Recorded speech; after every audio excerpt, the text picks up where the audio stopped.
Ya, Assalamualaikum warahmatullahi wabarakatuh. Bertemu lagi dengan saya, Pak Habib Alamsyah, dengan mata pelajaran Pendidikan Pancasila dan Kewarganegaraan. Sebelum mulai pembelajaran, marilah kita berdoa agar pembelajaran yang kita laksanakan berjalan dengan lancar dan ilmu yang didapat bermanfaat. Berdoa mulai, berdoa selesai. Pada materi bab 5 kali ini yaitu materinya kerjasama dalam berbagai bidang kehidupan. Yang pertama yaitu yang A, kerjasama dalam berbagai bidang kehidupan. Yang B, arti penting kerjasama dalam berbagai bidang kehidupan. Yang C, mewujudkan kerjasama dalam berbagai lingkungan kehidupan. A, kerjasama dalam berbagai bidang kehidupan. Apa itu kerjasama? Ya, di sini akan menjelaskan secara garis besar ya. Kerjasama berasal dari bahasa Inggris yaitu cooperate, cooperation, dan kooperatif. Dalam bahasa Indonesia disebut juga istilah kerjasama atau bekerja sama. Pengertian kerjasama adalah kegiatan atau usaha yang dilakukan oleh beberapa orang. Ya, kerjasama bisa dilakukan di lembaga, pemerintahan, masyarakat untuk mencapai tujuan bersama. Kerjasama sering juga disebut gotong royong. Ya, dimana gotong berarti bekerja, sedangkan royong berarti sama atau bekerja sama. Jadi gotong royong adalah bekerja bersama-sama secara sukarela mencapai hasil yang diinginkan. Di Indonesia banyak berbagai macam nama gotong royong atau kerjasama sesuai daerah atau sesuai adat istiadat yang ada. Contohnya Manunggal Sakato, Nagari, Sumatera Barat, Sikaroban, Palembang, Sumatera Selatan, Gugur Gunung, Yogyakarta, Jawa Tengah. Jawa Timur juga memakai gugur gunung. Sambatan juga Jawa Timur. Mapalus, Minahasa, Amosi, Bulukumba, Subak, Bali. Kerjasama sangat diperlukan dalam bidang kehidupan masyarakat karena sebagai makhluk sosial, manusia penuh dengan keterbatasan. Jadi kerjasama sangat dibutuhkan ya, karena kita saling membutuhkan satu sama lain antar makhluk satu dengan makhluk lain, karena kita adalah makhluk sosial. Jadi kita tidak bisa hidup sendiri tanpa bantuan orang lain. Ya, hal tersebut itu dilakukan kenapa? Agar mempermudah kehidupan manusia dalam memenuhi kebutuhan hidupnya sendiri maupun dan memperingan beban kehidupan sendiri maupun beban orang lain. Apa sih bentuk kegiatan kerjasama dalam kehidupan bermasyarakat itu? Ya, di sini saya akan jelaskan. Yang satu sosial politik, yaitu pemilu. Kenapa pemilu? Karena dilandasi sila keempat kerakyatan yang dipimpin oleh hikmat kebijaksanaan dalam permusyawaratan perwakilan. Artinya, perilaku kita dalam kehidupan sosial politik harus didasari oleh nilai hikmat kebijaksanaan permusyawaratan perwakilan, sehingga dalam setiap pengambilan keputusan, khususnya keputusan kenegaraan, harus didasari oleh musyawarah yang demokratis. Musyawarah itu berasal dari bahasa Arab ya, syawarah berunding. Demokratis, pengambilan keputusan yang melibatkan warga negara rakyat yang diwakili oleh DPRD di tingkat provinsi. Ya, jadi pemilu itu memilih salah satu perwakilan daerah untuk mewakili kita dalam pemerintahan. Selanjutnya yang kedua, ekonomi. Kerjasama di bidang ekonomi itu dilandasi pasal 23A Undang-Undang Negara Republik Indonesia tahun 1945 yang berbunyi, pajak dan pungutan lain yang bersifat memaksa untuk keperluan negara diatur dalam Undang-Undang dan pasal 33 ayat 1 Undang-Undang Negara Republik Indonesia, yang artinya pajak digunakan oleh negara untuk membiayai pembangunan nasional. Dengan demikian, setiap wajib pajak harus bergotong dan meroyong membiayai pembangunan nasional melalui sistem pajak yang dibayarkan. Selain itu, dalam kegiatan usaha ekonomi digunakan prinsip kerjasama saling membantu dalam suasana demokrasi ekonomi untuk mewujudkan kesejahteraan bersama secara adil. Wujudnya yaitu badan usaha yang diharapkan dalam pasal ini adalah koperasi sebagai badan usaha. Koperasi beranggotakan orang-orang dan badan hukum dengan berlandaskan prinsip kerjasama dan kekeluargaan. Ya, contoh di samping adalah rapat anggota tahunan koperasi.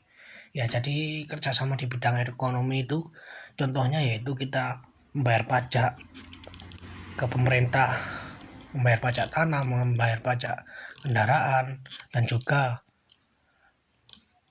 adanya koperasi simpan pinjam. Itu adalah contoh langsung kerjasama di bidang ekonomi.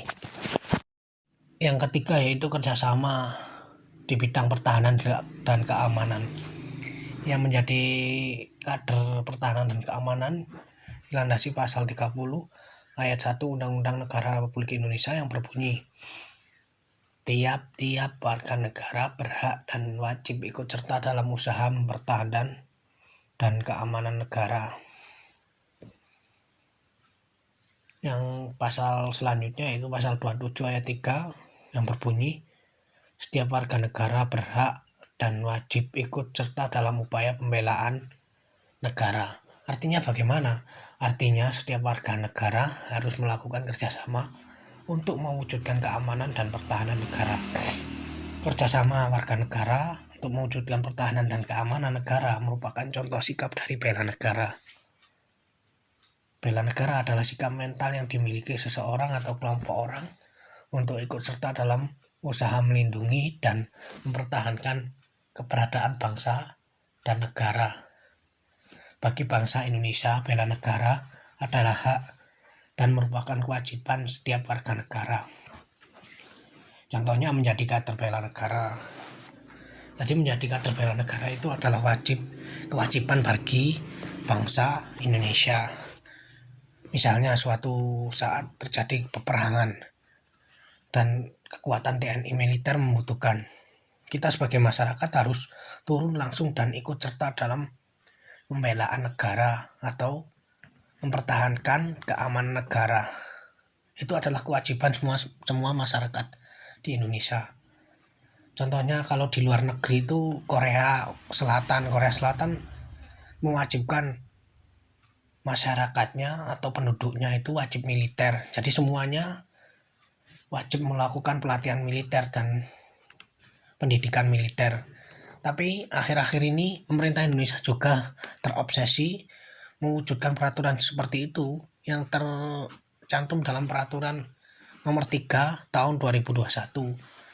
Jadi presiden memobilitas warga negaranya. Nantinya kita akan direkrut atau ada pendaftaran pelatihan militer, wajib militer.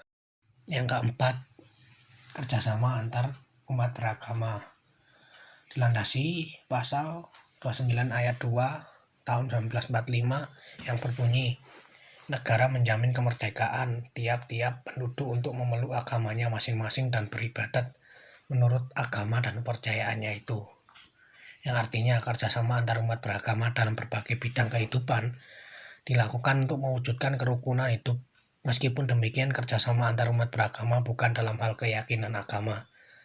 Jadi kerjasama antar umat beragama ini bukan dalam hal keyakinan saling bertukar agama, bukan. Jadi cuma saling menghormati dan saling toleransi. Itu adalah bentuk kerjasama atau gotong royong antar umat beragama. Bukan yang saling nanti salah kaprah. Kerjasama antar umat beragama yaitu saling tukar agama, tidak. Jadi cuma saling menghormati dan saling menghargai. Itu adalah suatu bentuk kerjasama. Misalkan di suatu daerah A ada acara agama tertentu dan kalian pada waktu saat itu berada di situ, yang dilakukan yaitu adalah ritual keagamaan yang bukan kalian ikuti.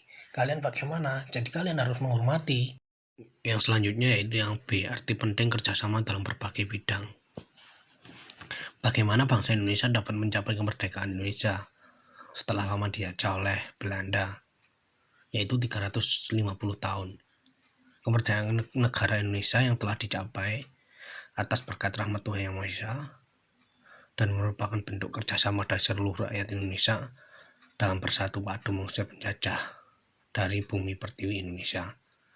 Ya, dari kerjasama itu menumbuhkan jiwa semangat nasionalisme dan membentuk satu kesatuan dari masyarakat Indonesia. Nah, dari itu muncullah kekuatan yang bukanlah dari perbedaan, melainkan dari kesamaan yang senasib. Masyarakat Indonesia menjadi memiliki tekad kuat tanpa memandang perbedaan suku, bangsa, dan istiadat, agama, dan bahasa. Perbedaan yang ada pada saat itu bukanlah merupakan penghalang untuk bersatu, namun menjadi unsur yang menguatkan persatuan dan kesatuan. Ya, bisa dilihat gambar di samping adalah pengibaran bendera merah putih pada saat proklamasi kemerdekaan Indonesia tahun 17 Agustus 1945. Lebih rinci arti penting dari kerjasama yang ada dalam berbagai bidang kehidupan antara lain. Ya, di sini dijelaskan ya, kerjasama itu manfaatnya atau arti penting dalam berbagai bidang kehidupan, yaitu yang pertama memperkuat persatuan dan kesatuan bangsa, yang kedua mempererat persaudaraan dan kebersamaan, yang ketiga menjadikan pekerjaan dan yang berat menjadi ringan, cepat diselesaikan, yang keempat mendorong semangat kekeluargaan. Ya, jadi dengan kerjasama itu akan memperkuat persatuan dan kesatuan, menumbuhkan cinta tanah air, jiwa toleransi. Yang kedua mempererat persaudaraan kebersamaan. Ya, contohnya dengan gotong royong kalian akan lebih mempererat tali kekeluargaan, tali silaturahmi antar warga. Yang ketiga menjadikan pekerjaan yang berat menjadi ringan, yaitu misalnya pekerjaan ini kalau diselesaikan satu orang akan selesai seminggu. Nah, dengan kerjasama pekerjaan ini bisa diselesaikan dengan 2 hari. Seperti itu contohnya. Yang keempat, mendorong semangat kekeluargaan. Ya, jadi dengan kerjasama satu sama lain itu terikat untuk menyelesaikan pekerjaan yang dilaksanakan bersama-sama. Jadi mengikat kekeluargaan agar semangat tetap terjaga. Bangsa yang majemuk atau beragam, dan disitulah kita harus menyadari bahwa adanya keberagaman dalam kehidupan di masyarakat. Justru mendorong setiap warga negara untuk mengembangkan persatuan dan kesatuan. Dengan adanya kerjasama yang baik, tanpa membeda-bedakan suku, ras, ataupun agama, yang termuat dalam pembukaan Undang-Undang Dasar Negara Indonesia, alinea keempat, akan mudah terwujud. Oleh karena itu, kita sebagai penerus bangsa harus mengisi kemerdekaan dengan sebaik dan maksimal mungkin, sehingga cita-cita untuk mewujudkan masyarakat yang adil dan makmur dapat tercapai. Ya, sehingga dapat disimpulkan ya, kerjasama atau gotong royong telah lama berakar dalam budaya Indonesia, karena sifat kerjasama tersebut merupakan kepribadian bangsa yang secara sukarela menolong kesulitan sesama, mengerjakan suatu kegiatan secara bersatu bersama-sama untuk mencapai tujuan bersama yang telah ditentukan. Ya, jadi kerjasama itu sudah dilakukan mulai dulu. Contohnya yang ada di kampung-kampung itu, misalnya tetangga kita itu memperbaiki rumah, biasanya itu dimintai pertolongan untuk kerjasama atau gotong royong. Kalau di sini namanya soyo, bahasa Jawanya itu soyo. Itu semua masyarakat akan diajak bekerja sama untuk membenahi ataupun memperbaiki rumah. Yang kedua, contoh kedua yaitu gugur gunung. Gugur gunung itu kerja bakti yang dilaksanakan bersama-sama masyarakat agar memperindah kampung ataupun memperbaiki lingkungan. Contohnya kalau biasanya dilakukan setiap minggu atau sebelum memasuki bulan puasa atau hari raya. Namun ada juga sifat-sifat kerjasama yang harus dihindari. Yang pertama, sifat mau menang sendiri, merasa diri paling benar atau egois. Ya, yang harus dihindari dalam sifat kerjasama yaitu sifat egois. Yang kedua, sifat mendahulukan kepentingan sendiri daripada kepentingan masyarakat dan negara.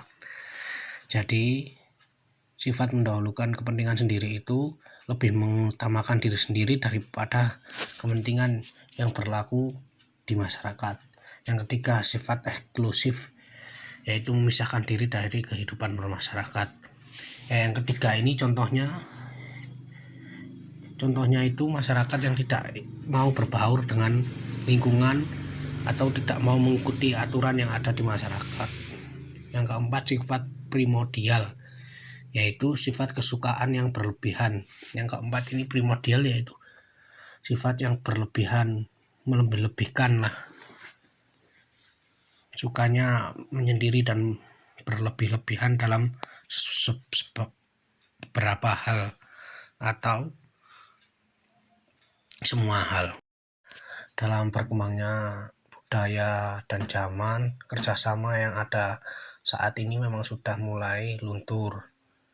Faktor yang menyebabkan antara lain yaitu munculnya egois, sifat ingin menang sendiri, mementingkan diri sendiri daripada kepentingan bersama, munculnya pola pikir dan hidup akibat budaya asing tidak sesuai dengan nilai budaya bangsa. Karena munculnya pola berpikir barat adalah suatu pola berpikir yang ingin menyendiri dan memisahkan budaya dari masyarakat akibat pengaruh budaya ya. Yang ketiga, kurangnya kesadaran masyarakat tentang pentingnya kebersamaan. Yang C, mewujudkan kerjasama dalam berbagai bidang kehidupan. Yang kali ini contohnya kerjasama dalam kehidupan sekolah. Yang pertama yaitu tentukan dan raih tujuan bersama melalui visi misi sekolah, melaksanakan aturan sekolah, saling percaya, menghargai dan memberi penghargaan, membersihkan lingkungan. Contoh lain kerjasama dalam bidang sekolah yaitu selalu mentaati peraturan yang ada di sekolah. Itu adalah contoh suatu kerjasama yang langsung kita lakukan dalam kehidupan bersekolah ataupun kehidupan sehari-hari. Kamu tak sanggup menahan lelahnya belajar, maka kamu harus sanggup menahan perihnya kebodohan. Ya, terima kasih untuk pelajaran kali ini saya akhiri.